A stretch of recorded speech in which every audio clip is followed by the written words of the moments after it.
Bonjour à toutes, bonjour à tous et bienvenue sur ma chaîne Vibration Consciente. Nous allons explorer les tirages de cartes pour le mois de mai 2025 par signe astrologique. Comme vous le voyez, je vais utiliser le tirage des 12 maisons astro avec le Moonchild version akashique. J'irai compléter certaines cartes avec le mini tarot de Marseille et je vous donnerai, je tirerai une carte de guidance en fin de vidéo avec l'oracle de la rose. Et sans attendre, on est parti. N'hésitez pas, si vous aimez ces contenus, à liker, à partager pour que ma chaîne puisse grandir. Je vous remercie.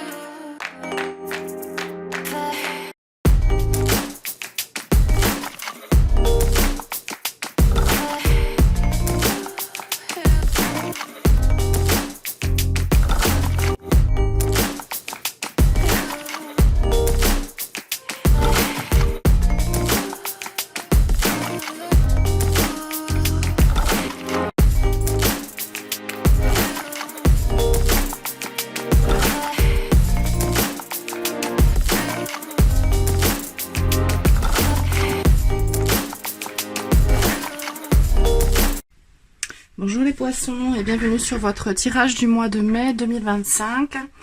Voilà, j'ai dû, comme vous avez dû le voir en accéléré, j'ai dû me battre un peu avec mon trépied pour installer les cartes. Je vais vous faire le tirage des 12 maisons astrologiques avec le Moonchild Shadowwork. J'irai préciser si besoin certaines des cartes avec le mini tarot de Marseille des éditions Grimaud. Et ensuite, en fin de tirage, j'irai choisir une carte de l'oracle de la rose. Ce sera le message de la source.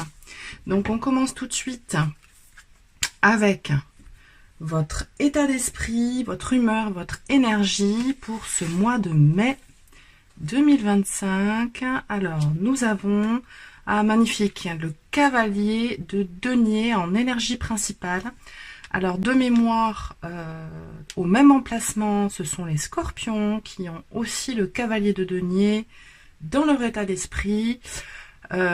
Autre signe d'eau, donc, une énergie terre. Le cavalier, c'est une force dynamique, d'évolution, de cheminement, une énergie active, le mouvement, l'espoir, l'élan vital. Et le cavalier de denier, c'est le cavalier le plus lent du tarot. Il est serein, il est dans une énergie intuitive. On a cette pleine lune derrière lui, immense. J'y vois aussi sur son drapeau, non pas un denier, mais un soleil. Il voit les choses de façon lumineuse, de façon positive. Et il avance doucement mais sûrement pendant ce mois de mai. Vous avancez doucement mais sûrement pour ce mois de mai avec beaucoup de sérénité. Très sympa. Maison 2, c'est du taureau, l'état psychique de vos ressources matérielles, la situation à l'égard de l'argent. Vous avez un 10 de bâton, fin de cycle. Le 10, c'est la réalisation, la totalité, l'aboutissement. C'est aussi le rythme vital. On y voit dans ce... Donc c'est le 10 de bâton, traditionnellement dans le Rider-Waite. On le voit avec un personnage qui porte 10 bâtons, qui est fatigué, souvent qui arpente un chemin abrupt ou qui monte qui escalade une montagne. Ici, on y voit des personnes qui marchent dans l'eau, vers ce cavalier de denier.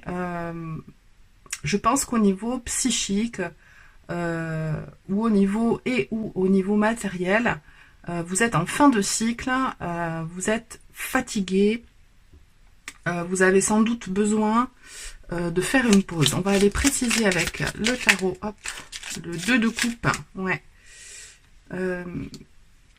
Besoin peut-être de partager cette sensation, besoin possiblement aussi de partager les charges, les fardeaux avec la personne qui partage votre vie. Il y a peut-être une remise en question à faire, une mise au point à faire en tout cas. Ici, on a la reine de coupe inversée qui nous dit que l'autorité bienveillante et l'accueil du cœur a ses limites. Peut-être que vous avez été trop généreux, trop généreuse concernant vos ressources matérielles et émotionnelles, et qu'il est temps de vous privilégier pour pouvoir rééquilibrer ce pôle de votre vie. Une autre carte peut-être, c'est pas certain. Une autre carte pour les poissons, pour leur maison 2, si ça sera celle-ci. Ouais, et il revient hein, le 10 de bâton, donc vraiment un fin de cycle d'énergie vitale. Il y a quelque chose à remettre en place, à mettre au point, à régulariser pour que ce soit harmonieux pour vous. Et ça revient, hein, le 3 de denier arrive juste après. On est sur la collaboration et un travail d'équipe. Il suffit, alors c'est toujours facile, il suffit, excusez-moi, j'aime pas en plus cette tournure de phrase pour moi-même, en parler. Déjà, ça permet de libérer les stress, les angoisses, et tout simplement que la personne avec qui vous partagez... alors, le matériel, là, je parlais d'un couple avec ce 2 de coupe, hein, mais ça peut être un associé, une associée aussi. Pour que la personne réalise, en fait, l'autre personne réalise qu'il y a quelque chose qui ne va pas, il faut le dire, parce que potentiellement, elle ne s'en rend pas compte. Et ça s'arrange, la collaboration se met en place. Maison 3, la maison de la communication, du Gémeaux, de l'expression de soi, de la créativité, on a le 2 de coupe qui revient. C'est vraiment ça, c'est-à-dire que l'expression de soi, il va falloir dialoguer, il va falloir échanger. Alors ici, on a une personne en position méditative. Bien réfléchir à ce que vous souhaitez exprimer, à ce que vous souhaitez faire comprendre. Potentiellement, tourner la langue dans sa bouche plusieurs fois avant d'exprimer ce que l'on a sur le cœur, pour que la communication soit bonne. Ça peut être au niveau pour les artistes, hein, pour les artisans, artisanes, puisqu'on est dans la maison de la créativité.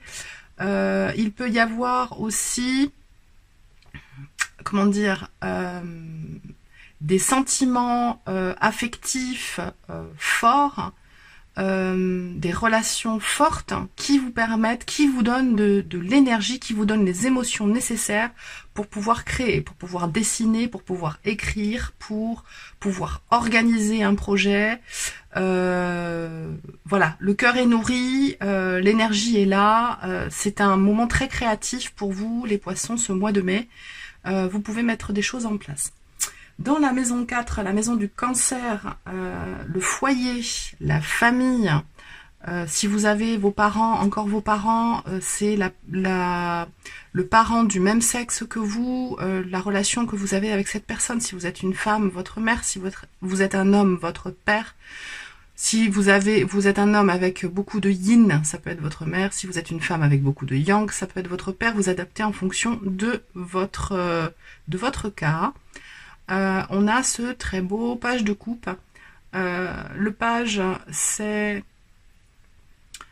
l'enfance, c'est la pureté des sentiments.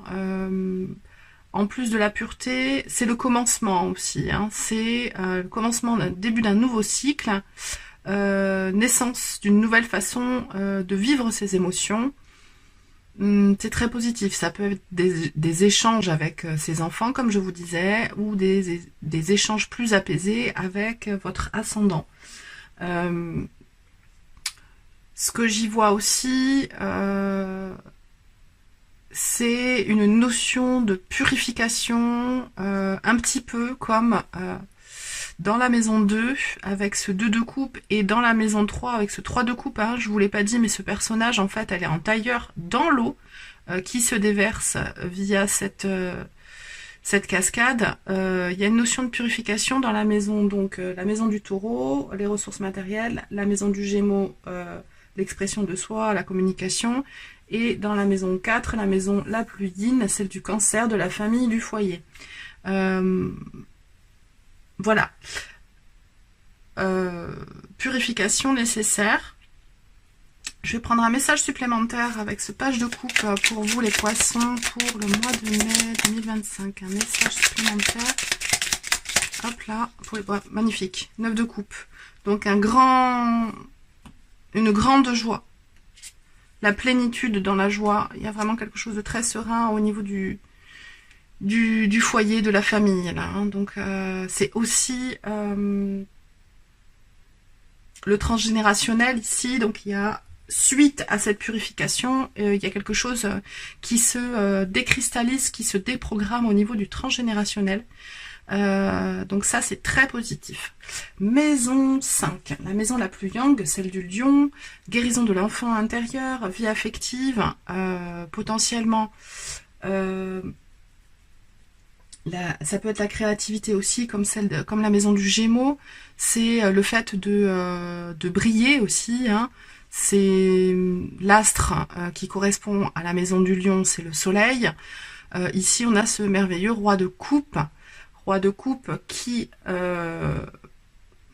est le chef de famille. On peut le voir comme ça. Qui est dans la maîtrise de ses émotions, qui sait les exprimer, qui les assume et qui vit très bien avec.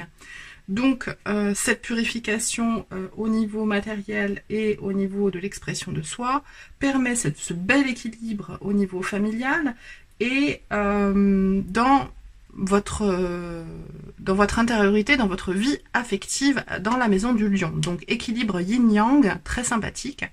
On va aller voir ce que regarde ce roi de coupe dans la maison 6, la maison du métro boulot dodo, du quotidien. On a un merveilleux 3 de coupe avec ce chaudron qui nous parle de relations épanouies, de partage, de célébration. Le mois de mai, c'est souvent un mois où on a des grands week-ends grâce au pont du 1er, du 8 mai et de fin mai, je ne sais plus exactement quelle date. C'est un moment de partage et de bonheur. Donc ça, c'est très positif. Encore une coupe. Hein. Alors là, vous êtes dans l'eau, les poissons. Vous êtes comme des poissons dans l'eau. Bon, c'était facile. Hein. Désolée, je l'ai fait. Ici, vous avez 4 cartes de coupe pour la maison 3, 4, 5 et 6. Je vais aller voir... Alors, on a vu la maison du cancer. Ce que je vais faire, c'est qu'on va aller voir tout de suite votre maison, la maison du poisson, donc la maison 12, les leçons à intégrer, les forces en jeu dans notre inconscient, la face cachée. Ouais, vous avez le pape, vous êtes connecté à votre intuition avec toutes ces émotions et vous essayez... c'est inconscient, hein, souvent, comment dire, les perceptions... Dans la maison 12, celle du poisson, vous le savez, hein, est connectée à Neptune, cette planète. Alors c'est souvent des sensations intuitives, diffuses, qui potentiellement des fois sont un petit peu cachées. Voilà, c'est la face cachée des choses. Vous avez envie en fait de vous épanouir spirituellement et potentiellement vous êtes arrivé à une étape de votre vie où vous avez suffisamment appris pour les travailleurs de lumière et vous souhaitez transmettre en fait, cette vision de l'épanouissement de votre intériorité à votre famille, à vos proches, aux autres pour finalement que les personnes avec lesquels vous vivez ou que vous côtoyez ou à qui vous proposez des prestations s'épanouissent également. Allez, on continue avec la maison 7, la maison des balances, le relationnel, le sentimental, le professionnel, la vie extérieure à vous, les contrats qui vous lient aux autres, ce merveilleux 10 de coupe. Très très beau. une joie parfaite avec cet arc-en-ciel. Faites un vœu. Une joie, alors la perfection n'existe pas, mais il y a des fulgurances de bonheur comme ça qui passent dans notre vie et il faut en profiter. Donc une vie extérieure riche, pleine de liens aux autres au mois de mai pour vous, chers poissons. Très beau. On va aller voir maintenant la maison de la transformation avec le scorpion, donc signe d'eau avec qui vous aviez en commun le cavalier de denier pour ce mois de mai. Possiblement des liens forts avec un scorpion, ou c'est vous-même qui avez un ascendant, un placement planétaire, la lune en scorpion. C'est possible aussi. Et ici, vous avez le 7 de coupe dans la transformation. On a toujours le choix. Mais ce qu'il est bon de savoir, c'est que on ne peut pas tout faire et tous ces choix ne sont pas bons pour nous. Il faut trancher, il faut choisir pour grandir en maturité. Donc ce 7 de coupe vous dit que pour accéder à vos capacités de transformation, vos lâcher prise, vous devez choisir certains positionnements. Vous ne pouvez pas tout faire, tout gérer sur tous les fronts. C'est un positionnement qui est souvent difficile pour les personnes qui évoluent avec le cœur. Voilà, mais il y a vraiment des choix qui sont pour vous, d'autres que vous ne pourrez pas suivre. On ne peut pas tout bien faire. Maison 9. La maison du Sagittaire, le rapport à la spiritualité, vos valeurs, les formations, les grandes formations et potentiellement les grands voyages aussi. On a le roi de denier. 2 rois dans votre tirage. Ça, c'est très très sympa. Le roi de denier, de l'ancrage dans vos valeurs. Potentiellement, c'est une concrétisation. Hein. Le roi de denier, c'est celui qui a créé, maturé, qui sait faire fructifier la matière. Je repense à ce 10 de bâton là, que vous dépassez correctement en communiquant les choses comme il faut, en arrêtant de vous sacrifier pour les autres. Vous retrouvez un équilibre et vous accédez à la collaboration, et c'est potentiellement cette collaboration qui vous permet d'être dans une énergie de roi de denier au niveau de vos valeurs personnelles. Il peut aussi y avoir la concrétisation d'un projet de voyage pour vous, les poissons. On continue avec la maison 10, la mission de vie, ou en tout cas le socio-professionnel. Là, on a le voile noir, qui est une des 3 arcanes majeures. Le voile noir, qui est le diable dans ce jeu, qui nous dit...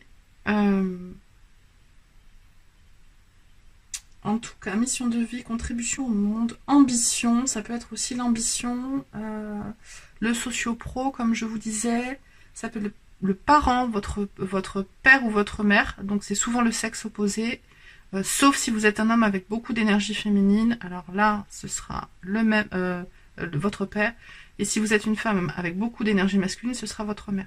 Sinon, c'est inversé. Alors, il y a potentiellement une relation difficile avec l'un de vos ascendants parce que sans doute peut-être des disputes, d'anciennes disputes ou encore des querelles anciennes qui sont toujours actives dans le présent. Parce que finalement, votre ascendant reflète ce que vous n'aimez pas chez vous, ou inversement, hein, vous reflétez ce que votre ascendant n'aime pas chez lui. Il y a possiblement ça pour certaines personnes. Pour d'autres, je vois Souvent, le diable, c'est quelque chose, on est sous emprise de quelque chose. Donc potentiellement, vous pouvez avoir une ambition qui vous met trop sous contrainte, une ambition personnelle qui vous met trop sous contrainte, ou ça peut aussi être vos ambitions par rapport à la contribution que vous voulez apporter au monde qui est trop élevée et qui vous met dans un état émotif négatif. Parce que il faut alors avoir la vision sur le long terme de ce que l'on veut mettre en place, mais ajouter des étapes progressives pour ne pas que la progression devienne négative en fait. Voilà. Maison 11, la maison des Verseaux, pardon, le projet Espérance, communauté, relations à venir dans tous les domaines, la tour, ouais. Alors là, pour le coup, c'est collectif, je pense. La contribution au monde, c'est quelque chose voilà, de trop élevé, là, que vous avez dû... que vous devez avoir en tête, ou alors c'est parce que vous n'avez pas encore mis les étapes. Alors, ça peut aussi être, attention, hein, ici, dans sa phase positive, c'est que vous avez vraiment une idée précise en tête pour votre mission de vie. Et vous allez être un peu malin pour pouvoir mettre les choses en place sans que ce soit péjoratif, mais vous allez sans doute utiliser la ruse pour arriver à mettre les choses en place. Ici, dans les relations à venir dans tous les domaines et au niveau communautaire, vous avez la tour, c'est-à-dire que les choses vont énormément bouger, votre socle va être modifié. Alors c'est soit parce que vous changez de lieu de vie, soit parce que vous changez de poste, que vous ajoutez quelque chose de nouveau à vos activités d'indépendant. Possiblement, ça peut être ça. Hein. Vous modifiez vos aspirations sur le long terme et forcément, ça va changer votre réseau relationnel de communication. Je vais prendre une précision sur cette tour pour les poissons pour le mois de mai. Précision, celle-ci. Ouais. Roi d'épée, ok. Ouais, vous allez asseoir en fait, asseoir vos idées, votre façon de communiquer sera peut-être un peu acérée, mais vous allez décider, vous allez affirmer votre intellect et comme je vous disais avec ce hiérophante, avec ce pape, c'est que vous allez possiblement transmettre certains savoirs à votre entourage et ou à vos clients. En fait, il y a vraiment ça, d'où ce changement communautaire aussi. Vous allez toucher de nouvelles personnes, des personnes différentes de celles avec lesquelles vous interagissez actuellement. Le message de l'oracle de la rose pour vous les poissons, on a « Nous sommes la nature ». Très beau message. Ancrage, incarnation, connexion. Et je vous lis une partie du livret.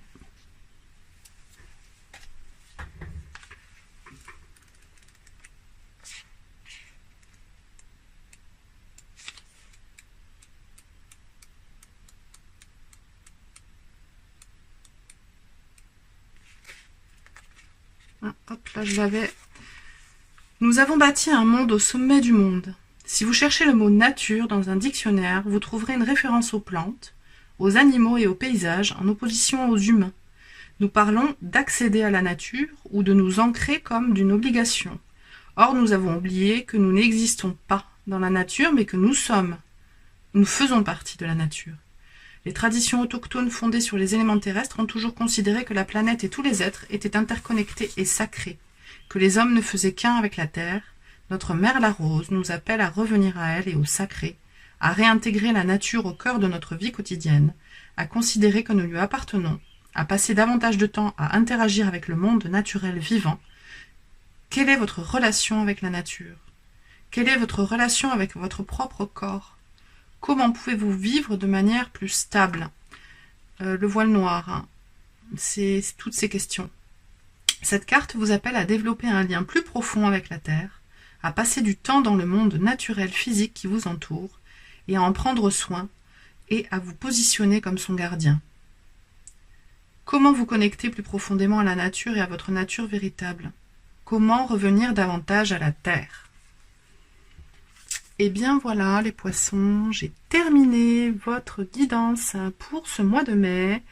Je vous remercie de m'avoir regardé jusqu'ici. N'hésitez pas à liker, partager, m'écrire un petit commentaire et je vous dis à très vite pour de nouvelles aventures. Ciao ciao!